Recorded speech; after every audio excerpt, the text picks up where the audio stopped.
Hello ladies, I would like to give you a joyous and heartfelt welcome to Wife Mastery.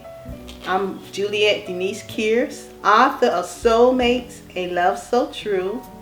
It's a spiritual guide with basic and practical principles, teaching a woman how to love her husband according to the Word of God. And it's based on my marriage to my husband of more than 26 years. I give you my personal experience with actual examples to teach you how to be a wife. If you would like to get a copy, click on the link below and order your copy today. The lesson today is selflessness for a healthy marriage.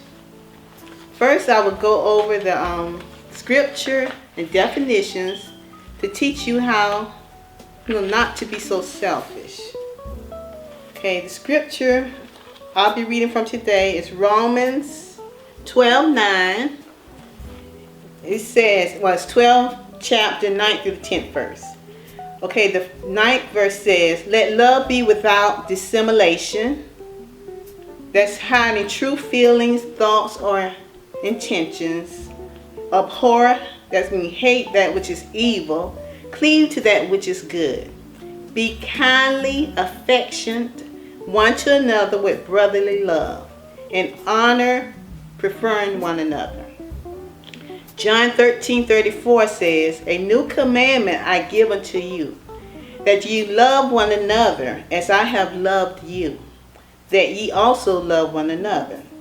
John 15:13 through the 14th verse says, greater love hath no man than this, that a man lay down his life for his friend. Ye are my friends if ye do whatsoever I command you. Ye are my friends if ye do whatsoever I command you. Matthew 22:37 through the 39th verse.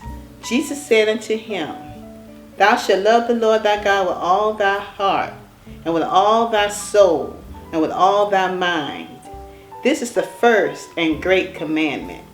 And the second is like unto it. Thou shalt love thy neighbor as thyself. We have Ephesians 5:33, which says, nevertheless, let every one of you in particular so love his wife even as himself, and the wife see that she reverence her husband. Reverence is to regard someone or something with deep respect. Okay, the definitions that I have today is selflessness is the first one. Concerned with the needs and wishes of others than with one's own. Selfish is a person, action, or motive lacking consideration for others. Concerned chiefly with one's own personal profit or pleasure. Self-centered, self-serving, self-absorbed. Okay, need is circumstances in which circumstance in which something is necessary or that requires some course of action. Necessity. Inopportune means occurring at an inconvenient or inappropriate time. Okay, that's scripture and definitions for this lesson. So we will get into the lesson now. Okay, while in a marriage, you must be considerate of your husband. You must not be selfish or self-centered. You must think of your husband and making sure he is comfortable. Again, you are his helpmate, his helper. You must learn how to be selfless. However, you do need to think of yourself, your own needs before you can satisfy his. Because you have to make sure you're strong enough, you're mentally capable to help him carry out some of the needs that he may have you to do for him. So you must make sure you eat and make sure your body is strong so that you have the strength physically and mentally to care for yourself and your husband and family. You must love your neighbor as yourself. Your husband is more than a neighbor. He is you and you are one. Okay, would you go to the kitchen, for example? Would you go to the kitchen and fix some dinner and, cook and, have everything nice and fix yourself a plate and come and sit down in front of him and don't fix him a plate. I have seen that done, and I think that's so selfish. That's so inconsiderate, and I think it's awful. I think you need to ask him, is he hungry? Unless he told you he wasn't hungry. I think you need to ask your husband, honey, are you hungry? I fixed some dinner, and this is what I fixed. Would you like this? Or if he wants you to go out, if he wants you to fix a particular thing for him, I think you should go to the kitchen and fix what he likes for you to fix. And if you don't fix it, if he wants you to go out to a restaurant, if he wants Mexican or he wants seafood or something, I think you should get dressed, go to the restaurant and get him what he wants. And he'll feed you too. He'll buy you some dinner too. Or if you have the money yourself, go ahead and buy him dinner. I think he's worked hard enough and he's ran the home well enough where you can be comfortable. So I think it makes sense for you to do whatever you can to make sure your husband is comfortable. He may call you at an inopportune time, like in the middle of the night or something, and need you to do a certain thing for him.